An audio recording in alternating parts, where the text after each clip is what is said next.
है वो कभी टल नहीं सकता, चाहे जीव कितने भी प्रयास करो।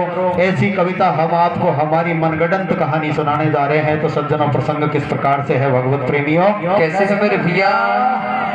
कि होनी तो हो कर रहे और ईस गति बलवान, कैसे? और कथना कर गाऊं सभा में सुनो सभी दे ध्यान, कि सुनो सभी दे ध्यान, समय को सोच समझ काटो भैया। और किसा कटे भगवान गरीबी में होएगी लो आटो। प्रसंग गरीबी रेखा से मिलता जुलता हुआ सज्जनों, होता क्या है भगवत प्रेमियों? किसी नगर शहर के अंदर एक सेठ रहता था, बणिक, जिसके पास में एक पुत्र था। लेकिन होनी का संयोग विचित्र होता है, परमात्मा की गति किसी ने नहीं पहचानी। ऐसी लीला होती है उस दीन बंधु दीनानाथ की कि उस बालक को छोड़ करके सेठ और सेठानी यानी उसके माता पिता दोनों परमात्मा के लाडले हो जाते हैं, संसार से अलविदा हो जाते हैं। सज्जनों, बच्चा अनाथ हो जाता है, जिसका पालन पोषण करने वाला कोई नहीं बचता है, केवल उस दीन बंधु दीनानाथ का सहारा होता है। फिर भी उसके आसपास के रहने वाले पड़ोसियों के द्वारा बच्चे का पालन पोषण भरण पोषण होता है। और जब वो धीरे धीरे शादी योग्य होता है, तरुण अवस्था में आता है, तो आप जानते हैं इस कलयुगी दौर में ऐसे गरीब घर में बेटी देने के लिए कोई तैयार नहीं हो सकता, क्योंकि बच्चे के माता पिता बचपन में छोड़ करके चले गए थे, बच्चा अनाथ था, कमा करके खाने का जिसके पास में कोई स्रोत नहीं था। तो ऐसे घर में बेटी देने के लिए कोई तैयार नहीं होता है इस जमाने में। फिर भी उस गांव के आप जैसे सत्पुरुषों के द्वारा जैक जुगाड़ लगने से उस बच्चे का रिश्ता एक गरीब सेठ की लड़की से तय हो जाता है। अब सज्जनों, लड़की गरीब घर की थी, लेकिन उसके अंदर एक विशेषता थी। क्या थी? लड़की इतनी सुंदर स्वरूपवान थी कि जिसके रूप के सामने सूर्य और चंद्रमा भी लज्जित होते थे, इतनी सुंदर स्वरूपवान थी। भगवत प्रेमियों, दोनों की शादी हो जाती है, घरवासे होते हैं। और जब घरवासे होते हैं तो आप जानते हैं गृहस्थ आश्रम के अंदर संतान उत्पत्ति होती है, बच्चे बच्चियों का जन्म होता है। और जब बालक का जन्म होता है घर के अंदर, तो इंसान के पीछे आर्थिक जिम्मेदारी बढ़ जाती है, यानी पैसे की आवश्यकता अधिक होती है। अब भगवत प्रेमियों, सेठ तो बचपन से ही इतना गरीब था कि सुबह मिले भरपेट तो शाम को नहीं, और शाम को मिले तो सुबह नहीं। और अब उनके घर में एक बच्चे का जन्म और हो गया। अब प्यारे सज्जना, वो सेठ दुखी एक दिन अपनी घरवाली से क्या कहता है सज्जना? क्या कहता है मेरे भैया? आरे रे रे घर में धन माया को टूटो जमानो, फोटो मेरे भैया। रे रे रे घर में धन माया को टूटो जमानो घोटो। कैसे? ओ बाता मेरी अबला, कैसे? अरे बाता मेरी अबला, वेद से का रे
समय की बात ले कोई सेठानी और सेठ। कैसे भैया एक समय की बात ले कोई सेठानी और सेठ। कैसे भैया घर में है नादारी दोनों भूखा पीछे।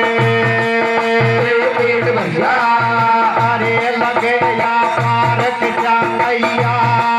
कैसे भैया अरे लगे या पारक जांगैया। कैसे भैया मैया बड़न भैया सबसे होवे बड़ा रुपैया। कैसे भैया अरे गया मैं आई बेटोल नार कछु मोटा सूतो। बोल भैया अरे मैं परदेश कुमा बेजाऊं कछु धन माल कुमा करे।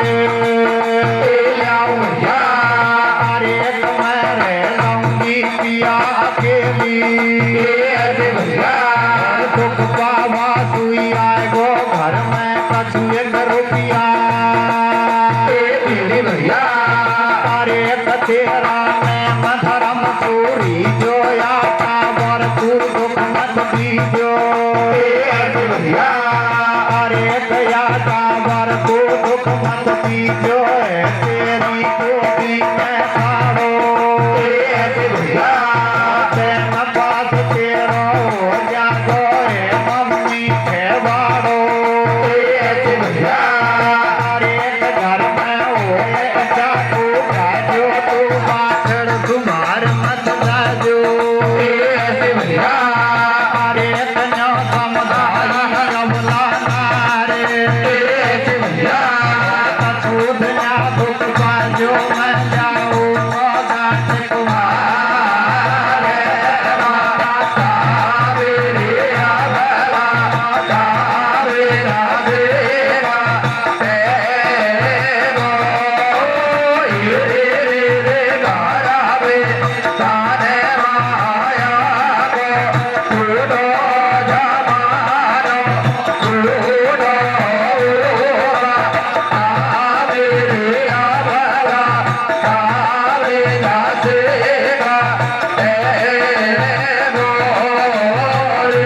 अरे एक समय की बात ले कोई सेठानी और सेठ और घर में है नादारी दोनों भूखा पीटे।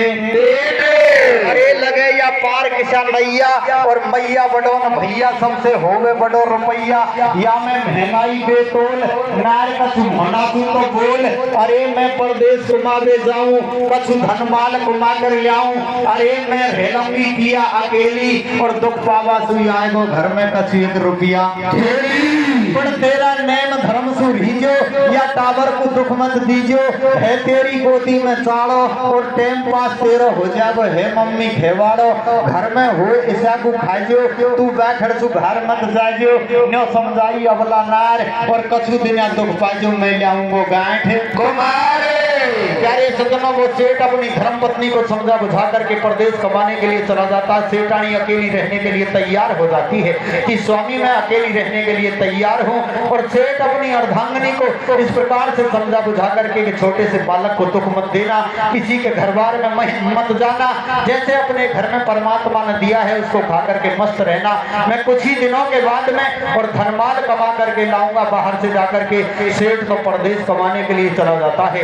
लेकिन भगवत प्रेमियों वो सेठ जिस नगर शहर के अंदर रहता था वहां के राजा का एक नियम था सज्जनों। क्या नियम था कि प्रत्येक महीने में यानी एक महीने में एक बार अपने हाथी पर बैठ करके आता था सवारी करके और सारी नगरी के अंदर फेरी लगाता था और जनता का ये जायजा लेता था कि मेरे नगर शहर के अंदर कौन कितना दुखी सुखी रहता है। अब प्यारे सज्जनों इधर सेठ तो प्रदेश कमाने के लिए जाता है और जो राजा का फेरी देने का एक महीने का कार्यकाल था वो दूसरे दिन ही पूरा होता है।